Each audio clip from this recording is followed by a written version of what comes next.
Assalamualaikum warahmatullahi wabarakatuh.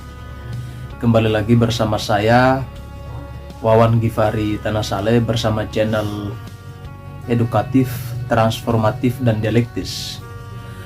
Hari ini adalah merupakan momen di mana bulan kemerdekaan, yaitu bulan Agustus. Kita tahu bahwa pada 17 Agustus 1945 lah Indonesia, negara kita, mencapai kemerdekaan, kemudian meraih kemerdekaan dan sekaligus upacara kemerdekaan dengan dibacakanlah teks proklamasi yang ditandatangani oleh Presiden pertama Bung Karno dan Wakil Presiden Bung Hatta. Topik yang akan saya angkat adalah mengenang atau mengingat 120 tahun Wakil Presiden pertama Republik Indonesia, yaitu Haji Muhammad Hatta, yang lahir pada 12 Agustus 1902 hingga kemarin tanggal 12 Agustus 2022 diingati atau dikenang sebagai 120 tahun sosok Muhammad Hatta, Proklamator Republik Indonesia, Wakil Presiden pertama Republik Indonesia.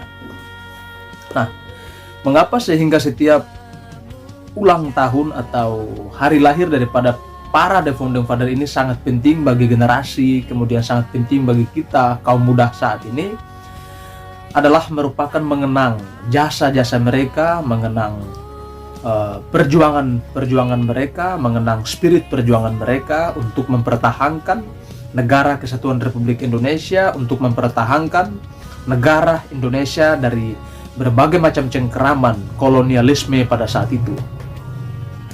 Yaitu mula-mula kolonialisme adalah yang ada di Indonesia adalah Portugis, kemudian Inggris, kemudian Belanda, ya, kemudian Jepang. Nah, itulah perjuangan panjang para founding father kita untuk melakukan perlawanan yang tidak pernah ada kata henti atau kata jeda. Mereka dengan tekad yang bulat bahwa negara Indonesia atau Hindia Belanda pada saat itu harus keluar daripada cengkeraman para imperialis, para kolonialis pada saat itu. Kita tahu bahwa Bung Hatta ini merupakan seorang pemuda, seorang pejuang pada saat itu yang masuk dalam kategori orang yang diasingkan, ya.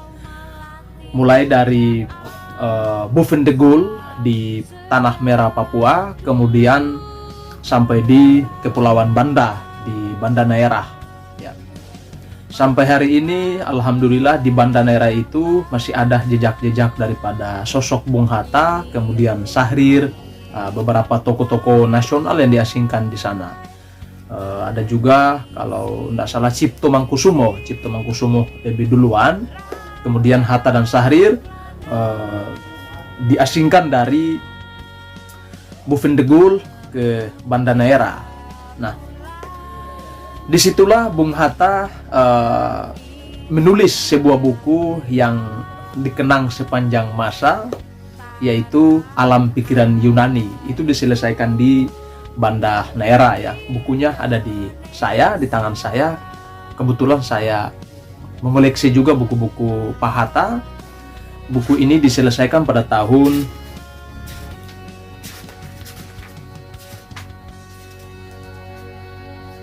1941 di Banda Neira. 41, 42, 43, 44, 45, ya. Sekitaran 4 tahun baru Indonesia merdeka.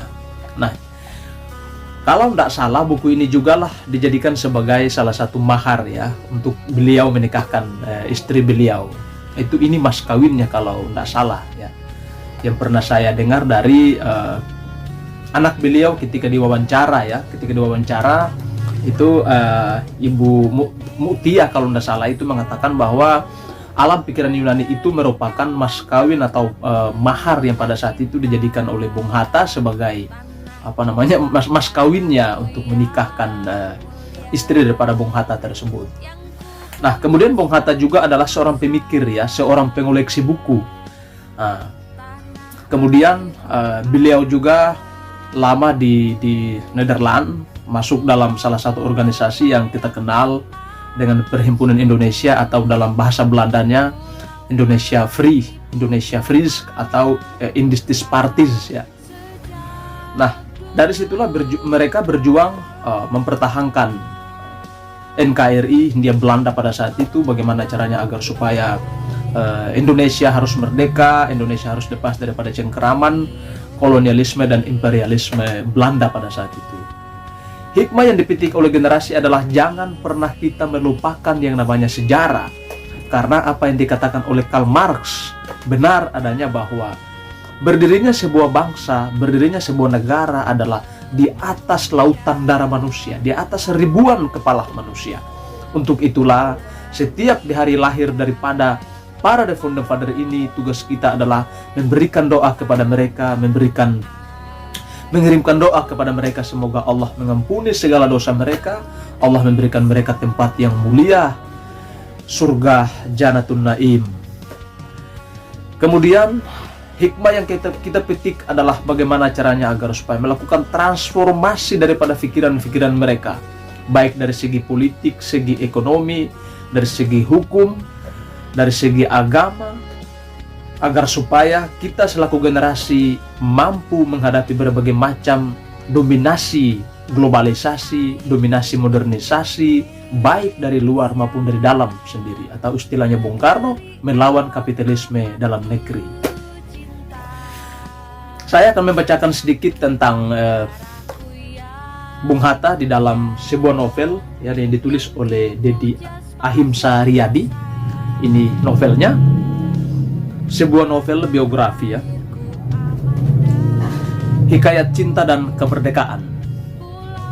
Anak-anak Neira menyebutnya Om Kacamata, sebutan yang menggambarkan keseriusan, keheningan, dan keluasan pengetahuan. Pers Jepang menjulukinya Gandhi of Java karena ketulusannya menempuh perjuangan perlawanannya yang tanpa jeda dan sikapnya yang anti kekerasan. Rakyat banyak menyebutnya kekasih Indonesia karena cintanya yang utuh bagi Indonesia, karena kasihnya yang murni bagi anak negeri, dan karena sumpah setianya untuk tidak menikah hingga Indonesia merdeka. Bayangkan, Bung Hatta bersumpah sebelum Indonesia merdeka, maka sebelum itu juga beliau tidak akan pernah menikah kalau Indonesia belum merdeka. Iwan Fals menyebutnya sahabat karena ia menjadi sahabat siapa saja tanpa pernah memedulikan sekat-sekat geografis, budaya, ataupun agama. Marvin Ross menyebutnya Muslim sejati karena beristri 4, Indonesia, rakyat Indonesia, buku, dan rahmi rahim. Nah, itulah gambaran daripada sosok Muhammad Hatta. Kemudian kalau saya melihat Bung Hatta adalah sosok negarawan sejati yang sekalipun berbeda pendapat, berbeda pandangan politik dengan Bung Karno, akan tetapi perbedaannya adalah dalam ranah murni intelektual, murni intelektualisme, murni mereka menunjukkan kenegarawanan mereka, bukan saling memusuhi, bukan saling membenci, bukan saling memfitnah dan lain sebagainya. Demikian, semoga para The Founding Father kita, khususnya Bung Hatta di hari ulang tahunnya yang ke-120 tahun, menjadi motivasi untuk kita generasi dan akan terus berjalan, bergerak menghadapi berbagai macam aral yang melintang tantangan yang menghadang di depan demi cita-cita bangsa kita, Indonesia merdeka, Indonesia sejahtera. Wassalamualaikum warahmatullahi wabarakatuh. Salam jas merah, salam revolusi, salam perjuangan.